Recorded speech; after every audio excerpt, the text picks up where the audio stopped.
அஸ்ஸலாமு அலைக்கும். அகைன் ஒரு நியூ ரெசிபியில் மீட் பண்ணுறதுல ரொம்ப ஹாப்பிங்க.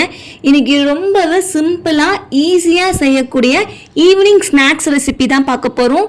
நிமிஷத்தில் செஞ்சிடலாம். இப்போ டிலே பண்ண வேண்டாம், வாங்க நம்ம வீடியோக்குள்ளே போகலாம். இது போல் வேக வச்ச 3 உருளைக்கிழங்கு எடுத்துக்கலாம். உருளைக்கிழங்கு ஸ்பூனை வச்சு ஃபஸ்ட்டு நம்ம நல்லா ஸ்மாஷ் பண்ணிடலாம். நம்ம உள்ளெல்லாம் நல்லா வெந்திருக்கணும். ஸோ அந்த அளவுக்கு நல்லா வேக வச்சுட்டு இது போல் ஸ்மாஷ் பண்ணிவிடுங்க. ஸ்மாஷ் பண்ணிவிட்டு இந்த உருளைக்கிழங்குக்கு தேவையான அளவு உப்பு சேர்த்துக்குங்க. இது கூட 2லேருந்து 3 பல்லு பூண்டை தோலை நீக்கிட்டு நல்லா அம்மிக்கல்ல இடிச்சிட்டு சேர்த்துக்குங்க. பூண்டு சேர்க்கறதுனால நமக்கு ஃப்ளேவராகவும் இருக்கும், ப்ளஸ் பார்த்தீங்கன்னா நமக்கு அந்த வாய்வு தொல்லையுமே இருக்காது. இது கூட 2 டேபிள் ஸ்பூன் அளவுக்கு சில்லி ஃப்ளெக்ஸையும் நம்ம ஆட் பண்ணிடலாம். ஆட் பண்ணிவிட்டு இது எல்லாத்தையுமே ஒன்று போல் நம்ம ஃபஸ்ட்டு நல்லா கலந்து விட்டுற போகிறோம். ஸோ நல்லா கலந்து விட்டுருங்க, கெட்டிகள் எதுவுமே இருக்கக்கூடாது. அகெயின் சொல்கிறேன். இப்போ இதில் 2 டேபிள் ஸ்பூன் அளவுக்கு நல்லா துருவன சீஸ் ஆட் பண்ணிக்கோங்க. சீஸ் சேர்க்கறதுனால நமக்கு உள்ளுக்குள்ளே நல்லா சாஃப்டாக இருக்கும்.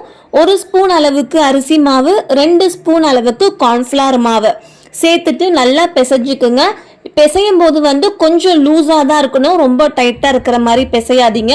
உங்களுக்கு ரொம்ப லூஸாகவும் இருந்துச்சு அப்படின்னா நீங்கள் கொஞ்சம் போல் அரிசி மாவை சேர்த்துக்கலாம். அவ்வளோதான். இந்த மாதிரி பதத்தில் இருக்கணும், ரொம்ப டைட்டாகவும் இருக்கக்கூடாது, ரொம்ப லூஸாகவும் இருக்கக்கூடாது. ஸோ எனக்கு இந்த கன்சிஸ்டன்சி கரெக்டாக இருக்குது. இப்போ இதை நாம் நக்கெட்ஸ் பண்ண ஸ்டார்ட் பண்ணிடலாம். உங்களுக்கு என்னோட ரெசிபிஸ்லாம் பிடிச்சிருந்தது அப்படின்னா மறக்காம ப்ளீஸ் லைக் பண்ணுங்க, உங்க ஃபேமிலி அண்ட் ஃப்ரெண்ட்ஸ் கூட ஷேர் பண்ணுங்க. இப்போ நம்ம ஷேப் செய்ய ஸ்டார்ட் பண்ணும்போது கையை கொஞ்சம் போல ஆயிலில் கிரீஸ் பண்ணிட்டு இது போல சிலிண்டர் டைப்ல தட்டி எடுத்துக்கோங்க. ரொம்ப ஈஸி, அவ்வளவுதான். இதே போல நம்ம மற்ற நக்கெட்ஸ் எல்லாமே நம்ம ரெடி பண்ணிடலாம். ஸோ நான் எல்லா நக்கெட்ஸையுமே ரெடி பண்ணிட்டு எனக்கு 2 பிளேட் கிட்ட வந்தது.